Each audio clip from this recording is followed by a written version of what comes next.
Wabarakatuh. Hari ini saya mau coba jelasin, mengingatkan kembali ke teman-teman untuk pola kerja dan tanggung jawab kita supaya lebih efektif dan efisien dalam menjalani pekerjaan. Sebenarnya apa sih yang jadi tanggung jawab dan yang jadi fokus gitu ya? Kalau kemarin saya terangin di sini ada Kiro, QSSO dan OPA. Itu saya akan lebih jabarkan lagi di sini. Kenapa sih kok harus itu gitu? Nah, di sini akan saya coba jelaskan untuk pola kerja sideways dan outwardways yang berkaitan dengan tiga hal itu. Apa yang paham betul tentang Kiro, tentang outwardways dan sideways di sini sudah paham betul. Saya jelasin terminologinya dulu ya. Jika di satu wilayah, sebutlah Kendal, di situ ya. Di sini ada beberapa outlet nih. Ada 660 something ya, outlet. Nah, kalau dulu dengan pola kerja sideways ini, maka outlet yang di kecamatan A dihandle sama kanvaser A. Yes. Tapi kalau yang di kecamatan B dihandle sama kanvaser B gitu ya. Yes. Tapi dengan pola kerja sideways ini bergantung ke site-nya dan BTS. akan dilihat BTS-nya gimana gitu. Dia akan mencakup outlet mana saja dalam radius 3 km. Kalau tidak terlalu dekat ya, 3 km lah. Nah, dalam 3 km itu ada berapa outlet dan mana saja. Maka dengan pola kerja sideways ini, mappingnya akan menjadi seperti ini. Outlet yang tadinya dikelola sama kanvaser B pindah ke kanvaser A karena dekat sama site A, gitu ya. Nah, terus outlet yang tadinya sebaliknya juga sama, dimappingkan karena dekat sama site yang B gitu. Sampai sini paham ya? Paham. Nah, terus di sini ada parameter-parameter yang teman-teman itu harus pastikan itu memang bagus untuk menuju kemana. Ini kenapa ini? Supaya kita lebih fokus revenue dari masing-masing site. Kenapa mapping CSO itu hanya ada di low site saja? Kalau yang site-nya nggak low, sebenarnya itu nggak jadi mapping tanggung jawab teman-teman dari hitungan KPI, tapi masuk sebagai hitungan teritori ini aja. Gitu. Yang dihitung itu low site. Jadi misalkan kalau Andi 11 itu nggak semuanya low. Yang jadi tanggung jawab lo hitungan KPI Andi adalah yang low saja. Gitu. Parameter apa yang diperhatikan dalam pola kerja ini? Nah, ini parameternya itu ada fokus parameter dua komponen, yaitu sideways sama outletways. Nah, ini yang sideways dulu ya. Yang pasti revenue side 75 juta minimal itu. Terus PLR itu hanya dilihat tumbuh atau enggak. Artinya kalau setiap bulan kita tidak ada pertumbuhan, maka revenue umumnya enggak akan tumbuh. PLR, ada yang nggak tahu PLR, visitor location register. Jadi pengguna Indosat yang aktif nyantol sinyalnya di BTS, baik dari luar maupun dari manapun yang ada di lokasi site. Itu berapa jumlahnya. Terus series customer tidak akan terbentuk tanpa RGUDA, betul ya? Nah, ini mungkin tidak begitu menjadi sentuhan langsung dari teman-teman CSO, karena nanti teman-teman CSO banyak di outletways. Tapi parameternya hampir sama. Kiro site di SSO site. Nah, ini yang in touch nih. Jadi satu site itu minimal harus ada berapa? 5. Di SSO 3. Ya, oke. Sip. Lanjut ya. Lanjut. Outletways. Nah, ini teman-teman. Yang pertama adalah selling SP. Karena untuk site yang revenue-nya di bawah 75 juta itu hanya bisa didongkrak dengan akuisisi subscriber baru melalui SP baru. Gitu. Kalau hanya melalui voucher atau top up saldo itu belum tentu dia larinya ke pelanggan baru, karena bisa juga isi ulang yang sudah pakai Indosat. Gitu. Selling SP yang pertama. Kalau nggak ada selling SP maka nggak akan ada selling SP. Yang ada teritorimu di satu site akan import dari luar. Terus MSA. Buat apa MSA?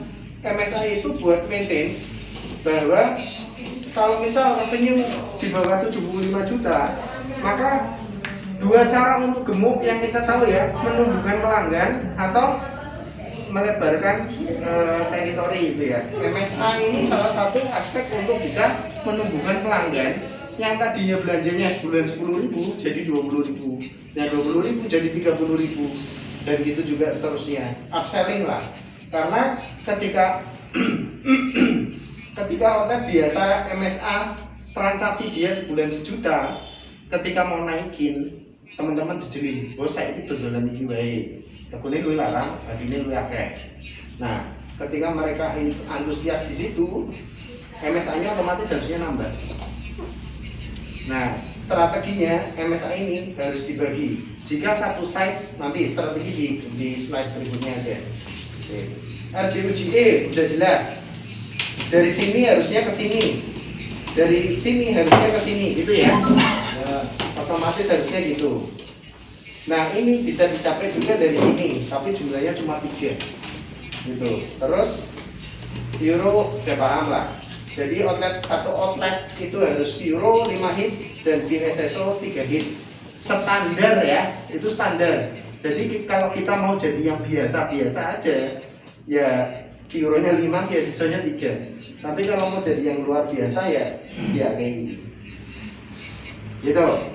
Oke, kita balik lagi ke yang slide yang tadi tentang strategi Ratu Spidol. Nah, contoh satu outlet ini waras. Satu outlet 75 juta kurang nih, selesai nih. Dia baru 70 juta. Nah, maka ada gap 5 juta yang harus dikejar. Gimana caranya? Itu teman-teman kita semua yang ada di sini harus kolaborasi antara CSO, MD sama DSF. Semua harus kolaborasi karena ini jadi tanggung jawab kita untuk meloloskan sampai ke 75 juta. Angka normalnya kalau yang langsung di kita itu ada gap 5 juta. Kalau dihitung gampang, ini tambah 1 juta. Baik. Mana ya? Dalam bentuk apa? Dalam bentuk USP semua. Senilai 1 juta itu. Jadi kalau misalkan mau dijeli pakai 16 giga, ya berarti jumlah 100, 20, hitungan ratanya ngono ya. Tapi kan nggak semua outlet ini bisa mampus gitu. Nah, teman-teman lah yang memanage mana yang bisa nyedot berapa sampai dengan total ini 100. Strateginya gitu. Nanti ini angka aktualnya akan diatur. Saya akan diskusi sama Mas Usmanto supaya kita lebih strategis, nyerang pakai apa, berapa, kita kejar segitu, gitu ya. Nah, strategi simpelnya sih kayak gitu. Kalau untuk sideways dan outlet wise ini, jadi nanti parameter yang dihitung ketika sudah ada sell in 16 giga sejumlah 100, dipantau lagi di SSO-nya, SC-nya, FDI-nya. Kalau 100 itu memang semua bisa sell out, 100 juga, maka oke, tanggung jawab kita beres. Karena kita sudah nyelesain tanggung jawab kita. Dari apanya, displaynya ada, promonya ada, brandingnya ada, semua ya.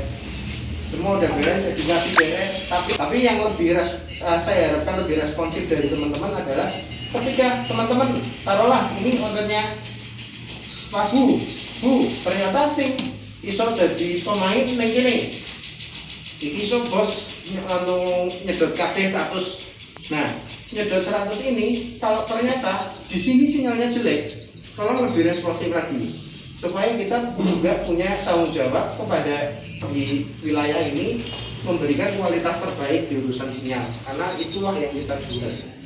Voucher sama perdana itu hanya alat, sebenarnya kita jual itu pelayanan gitu. Oke, sampai di sini ada pertanyaan? Ya, siap. Oke, closingnya dari saya, intinya kita harus lebih bijak lagi untuk menghadapi pola kerja ini.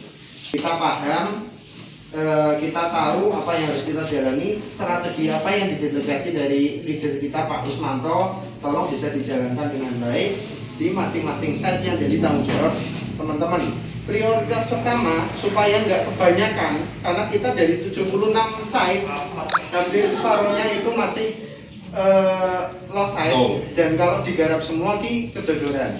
kita priority di MC competition dulu 5 site ini ya. Nah, karena ini yang digenjot bener satu site RDU paling nggak 200. Jadi harapannya dengan RDU 200 yang disupport itu customernya tumbuh dan online-nya akan kita treatment spesial, salah satunya dengan branding dan kontrak-kontrak display.